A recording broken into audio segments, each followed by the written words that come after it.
திருச்செந்தூர் சட்டமன்ற தொகுதியில் 40,000 வாக்குகள் வித்தியாசத்தில் வெற்றி பெறுவேன் என தவிக வேட்பாளர் ஜே.கே.ஆர். முருகன் நம்பிக்கை தெரிவித்துள்ளார். தூத்துக்குடி மாவட்டம் திருச்செந்தூர் சட்டமன்ற தொகுதி தமிழக வெற்றிக் கழக வேட்பாளர் ஜே.கே.ஆர். முருகன் தேர்தல் பொறுப்பாளர் கௌதமிடம் வேட்புமனுவை தாக்கல் செய்தார். பின்னர் செய்தியாளர்களை சந்தித்த அவர், தமிழகம் முழுவதும் தவிகவிற்கு மக்களிடம் அமோக ஆதரவு இருப்பதாகவும், மக்களுக்காக எல்லாத்தையும் விட்டு வந்த தலைவர் விஜய்க்கு மக்கள் வாக்களிக்க தயாராகி உள்ளதாகவும் தெரிவித்தார். திருச்செந்தூர் சட்டமன்ற தொகுதியில் கடந்த 25 ஆண்டுகளாக திமுக அமைச்சர் அனிதா ராதாகிருஷ்ணன் அமைச்சராக இருந்தும் எந்த வளர்ச்சியும் பெறவில்லை என விமர்சித்தார். குடிநீர் உள்ளிட்ட பல்வேறு அடிப்படை வசதிகள் செய்து கொடுக்காமல் மக்கள் பெரும் துயரத்தில் உள்ளதாக விமர்சனம் செய்தார்.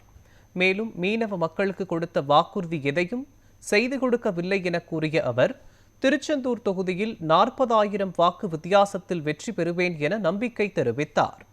வெற்றி பெற்றதும் மக்களின் அடிப்படை வசதிகளை பூர்த்தி செய்து கொடுப்பேன் எனவும் அவர் தெரிவித்தார்.